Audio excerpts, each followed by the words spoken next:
I was in a meeting, and there was this black woman. She was a busty black woman. You know, she was a black woman. She had TNA. And because she was so top heavy, she had to wear, you know, clothes. And for as covered as this black woman's body was, we're sitting in the meeting and she walks past, and all of the white people started talking about her body and basically calling her body vulgar and how inappropriate she was dressed. And I was thinking, she's literally covered to her neck. She cannot help that she is black, and that's the way her body is designed. But I remember sitting in that room and thinking, these people think our very bodies are vulgar. Mm-hmm. Not our behavior, not our language. Our bodies are vulgar. So that was one moment I just went, okay, who am I in the room with, right? Because I never want to be the acceptable or the good black in the room of white people. And I think a lot of us as black managers and leaders, we strive to be the good black, right? And so we don't want to rock the boat. We don't want to talk about race. We don't want to make it about race. And so when that comment was made, I remember saying, what is vulgar about her dress? That is her body. That would be like me saying, you're very thin, and I find your very thin body triggering because it reminds me of somebody who has an eating disorder. And I just remember the room getting quiet. And that was like the first time I went, okay, I don't know how much longer you're going to be here. Was it primarily, I'm sorry, was it primarily women, men? It was a mix? Mix of men and women. So that was the first kind of my moment. I went, I'm working with and for people who literally see black bodies as vulgar. I mean, I don't know where you go from there. Shortly after that meeting encounter, two of the white women who previously I had a pretty decent working relationship. I would not say that these women were friends. I've never met a white woman friend in the workplace, and I need other black women to hear that. If that is what you most likely do not have a friend. And I know that's hard because you go to lunch every day, you hang out, you talk to each other's kids. And so two of the white women that I got along with very well started to sabotage my departments in big and small ways. And one of the sabotage happened because one of the women, she had lost 2 employees to me. So because our department was doing so well in terms of revenue, in terms of culture, 2 of her employees transferred into my department. And that, I think, was the last straw for her. And so it just started a rumor campaign about me and my work all the way up to the CEO's office. And I just remember coming into work every day and just feeling the coldness of it. And it was like, oh, we're not sitting down having coffee anymore. This has shifted. Something has changed. And I think, one, speaking out about the way that these people saw black women's bodies in the workplace, and having white employees leave her department and transfer into mine became a moment. It became quick that it was not sustainable, that I was not going to do well in this company, not because I wasn't a good leader, not because I wasn't a good manager, but because the women that I was working with, the white women I was working with, was going to make it so. And so that was my coffee and cream moment, and I went, what are you going to do? What are you going to do? There's so many questions. So first of all, I want to circle back before we move forward.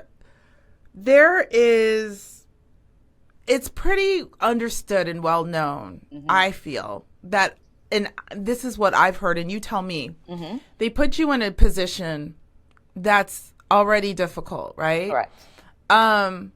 And it just made me think about how we're notoriously in positions where it's challenging to deal, like public facing positions, like the DMV, or certain things where you're dealing with, you're in positions where it's difficult. So they tend to put black women in these public facing positions.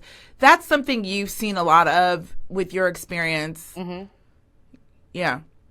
Well, the role, the department they put me over was the intake department. So we were literally the first touch after sales turned it over. So my department was, people had problems, they called there. If something didn't go right, they called there. And you're right, we get these roles where we get either the most difficult of clients, the most difficult of positions, because a lot of times I think, particularly for Black women, what they want is the caricature of us they have imagined. The very sassy, the eye rolling, the neck rolling. If somebody gets out of hand, the Black woman is going to put her in place. If something isn't done right, the Black woman is going to do it. And I do see that a lot in corporate. And, you know, I think it's partially why I got put over that department, because it was one of the most front-facing departments in the org. And not only was it the front-facing department in the org, it was filled with Black women and Latino women employees. Next, let's go back to your coffee no cream moment, because I want to address it. We haven't talked about this subject, about how we're sexualized. Our bodies are sexualized. Like, literally, as I was sitting here prepping and I was listening to TikTok in the background, I was listening to a young woman who had very, very full lips. And she was just talking about her brothers, her uncles, you know, people leaving comments and stuff like that. So we haven't talked about that. So my whole thing is the fact that they felt comfortable. Were they trying to speak under their breaths? No. Or they just said it outright, like knowing you could hear? Yeah. And I think they said it as like, why, like we all would just see this body in the same way. Right. It's almost like they forgot that they were sexualizing a Black body, for which I'm in. I am in the Black body. I'm a woman who is full chested and have a behind. Now, it's proportional to my height and all the other things, right? So I don't look out of place. And she was well endowed in both directions. But I remember thinking, but that's my body. Maybe just in a smaller frame, but that is my body. And when I'm not in the room and I walk by your offices, what are you saying about my body? Right.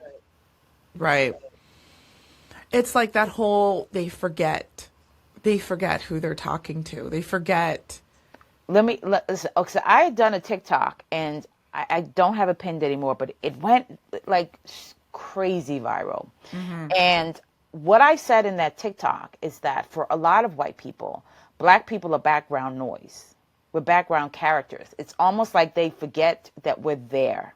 And I told a story. It was a white gentleman that came on TikTok, and he talked about how this Black maid in South Africa was able to have these two white men arrested because they'd killed a Black man, and they were talking about the murder as their Black maid was just taking care of their house. It's almost as if they forgot she was in the room. And so, because in white people's imagination, Black people exist to either work for them or to entertain them. They forget that we have we're casting our own central roles in life. And so we're background to them. And I think in that moment, I just became a background character to the main event, which is them, that they were there. And it wasn't until I said something, it was almost like, oh, you're here. And so, like, yeah. What was the reaction when you spoke up about it? What was their feedback or reaction? The white women said, well, it's not vulgar. She can't help that that's how she's built, but my goodness. And I said, what is the my goodness about? What do you purport that she does? If she cannot help that she's built that way, what is the my goodness about? Right. One of the ladies said, she said, I'm just saying my goodness, like that's a lot to have on your body. I said, right. But do you think we come through the assembly line from wherever we come from, however we get here? Do you think we get to pick what parts we want? Like, I'll take the extra breast. I'll take the extra leg. I'll take the extra lip. In your cases, I'll take no lip. Like we don't get to decide how we come. And the men in the room said, I would just do something about that. And I said, well, you control her salary. Are you going to give her some more money in salary to be able to do something about that if she wanted to do something about that? Because if the answer to that is no, I don't know what you think she should do about that. And why do you think she would want to do something about her body? And I think because, we see this now with a lot of white people and a lot of white women especially, there's so much modifications that they do to their own bodies that they can't imagine that we as Black women could literally just be happy in our bodies, because so many of them aren't happy in their body. In fact, one of the white women that was in that meeting that made the comment was literally in the office on a starvation diet to lose weight. The level of confidence that we have, I think, is very intimidating. Because none of my Black, I'm of a particular age. I'm not sure how old you are, but we're at that point, I am, that, everybody's starting to do things. And none of my Black girlfriends are doing anything.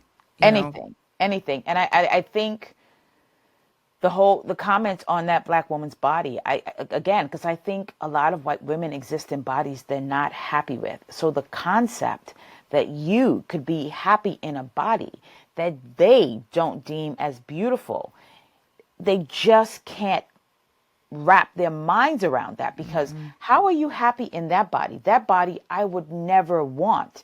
But you seem to be happy in it. You seem to exist in it, in the fullness of it, something I myself could never do. In fact, I am coming into work every day and drinking broth to shift my body, change my body. And you're just walking around happy in yours.